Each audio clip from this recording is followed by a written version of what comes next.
Welcome back to Nathan's Garage. I'm Nathan Kershaw. Now, on the last video you may have remembered that the XR was purring away beautifully at the end of the video. Well, after that she very efficiently died. Here she is in all her glory. Now, one thing after she stopped running that I heard or didn't hear was the fact that the fuel pump wasn't priming anymore. So I whipped out, first of all, to take away variables, whipped out the old crappy alarm, so she is now unalarmed and wiring simple, and I whipped the tank out. One thing that I should tell you is when you spill gas on your nether regions in between your legs, it doesn't burn straight away, it just builds to a crescendo of pain and discomfort. I now know. So tank's out. I had a quick look inside last night. Doesn't look rusty, which is awesome. So now I'm going to take that top cover off, and then in here somewhere in the filing system we have where are you? Come on, show yourself. As you can see, things are getting a little bit out of hand in the filing system. Oh, was it in the house? It was in the in-house filing system. So I got a cheapy 255 litre per hour fuel pump off Amazon. It was like $30. So one thing, the way that these cars run, they have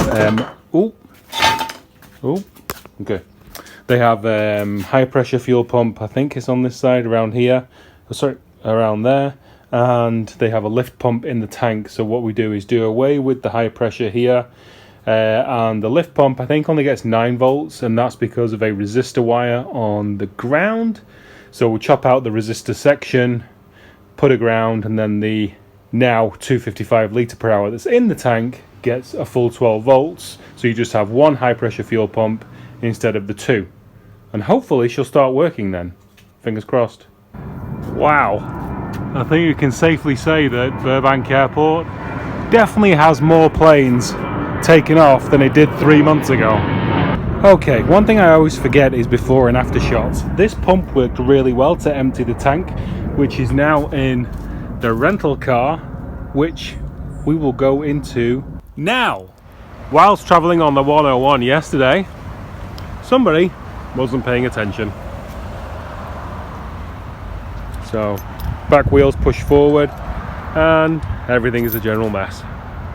So AAA's coming in a few minutes to tow it down to Toyota of North Hollywood, which is apparently the Mercury Insurance approved place. But yeah, so the Q5 is going to get home before us.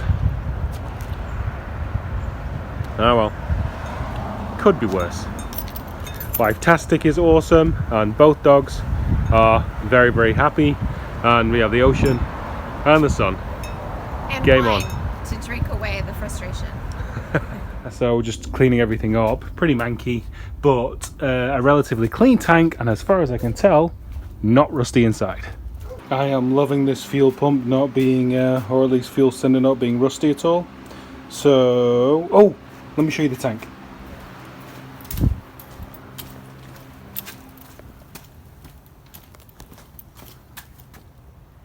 Just look at that. That is beautiful. Yay. Okay, so no rust. That is awesome, because the last one, rusty as hell. Right, so got myself a new piece of wood. So it's very important, that's the top of the tank, that's the bottom, that this pickup is as close to the bottom of the tank so it gets the last bit of fuel. So what I did is made a mark, top, bottom. So that is the overall length that I want with the new pump.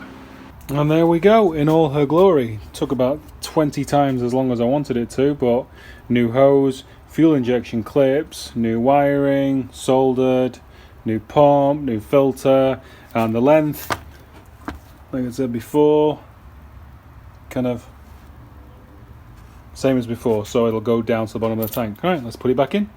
Tank is all back in, and the old high pressure fuel pump is now deleted, that is that connection there, so that just gets left there.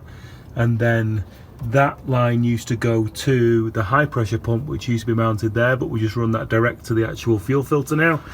And then what somebody has done on this card, which is terribly naughty, is use non-fuel injection hose clamps and non-fuel injection fuel line as well, which is not good. So just giving Jeff Herson a quick text to see if he has one of those in stock.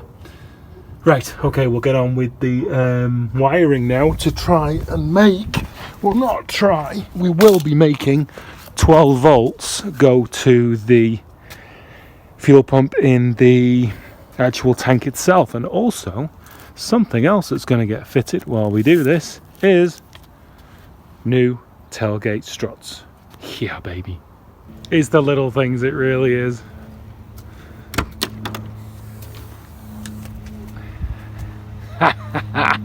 Oh, bloody awesome. Okay, on to wiring.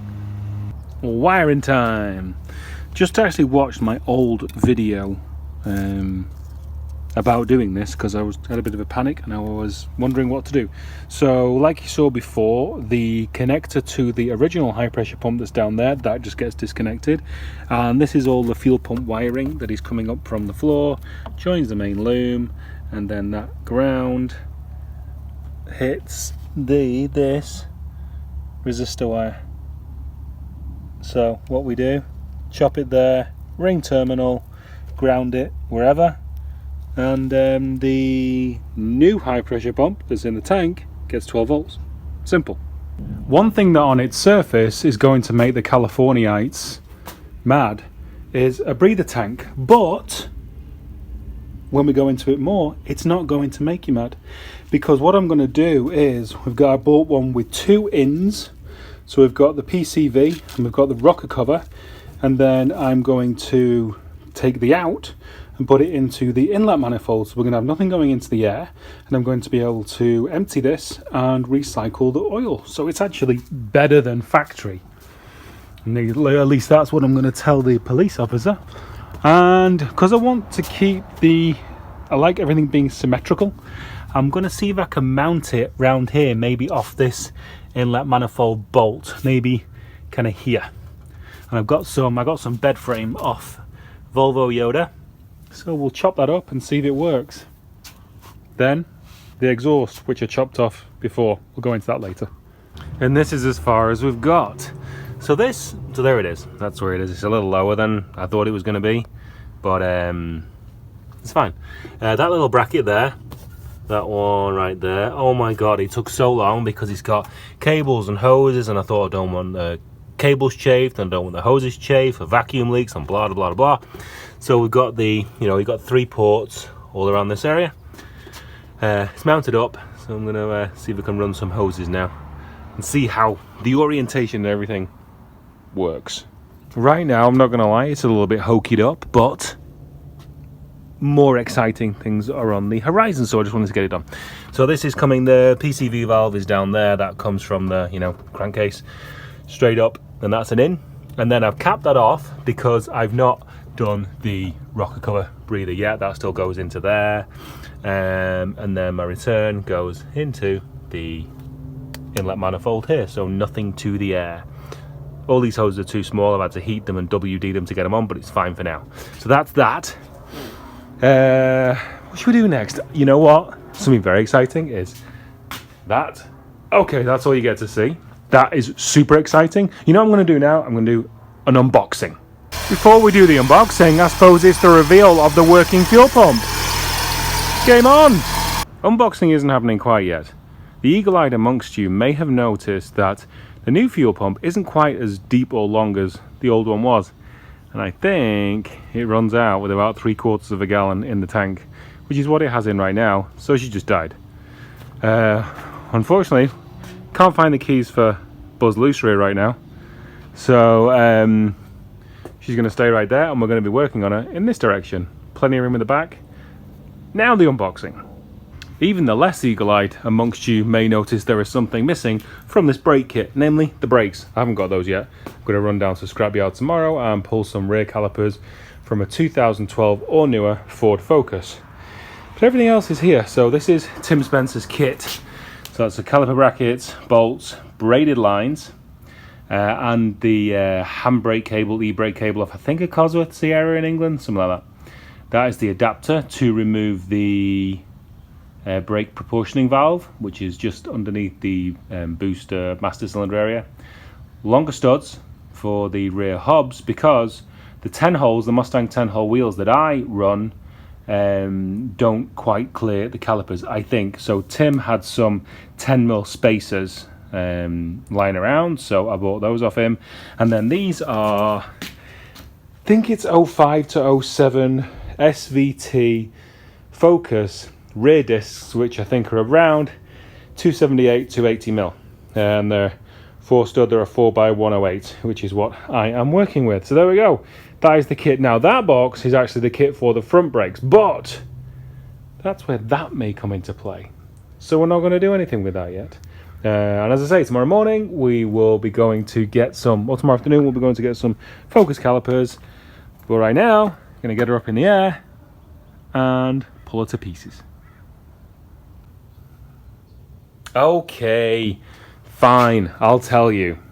Right, what we have here is the front cross member from a BMW E36. Very similar to an XR one. Now, I read a thread many years ago on Driftworks where somebody fit one of these to a Ford Sierra. I think it was in Poland. All the pictures have gone now after the photo bucket debacle. And I have just lay under it. I lay under the car with a tape measure, and it's really close. It's going to take some modification. Those distances are bigger, and width is close, but I don't know exactly how close. The main reason why is because I hate the rear mounted sway bar, which locates the front arms. Basically, on an XR4 Sierra, instead of having two mounting points for the front arm, it just has one mounting point for the front arm, and then the sway bar that comes from the back and locates it. So as the sway bar does its job, the arm's moving all over the place, casters changing mid-corner, mid-bump, all that kind of crap. Hate it. Also don't like a sway bar being here when I'm trying to do transmission swaps, because it's just in the way. On the BMW E36, sway bar is front mounted. Obviously, steering rack, modify it to work. Rear arm mounts, they're going to be on the chassis leg somewhere. Really don't know how this is going to work, or to be honest, whether it even will.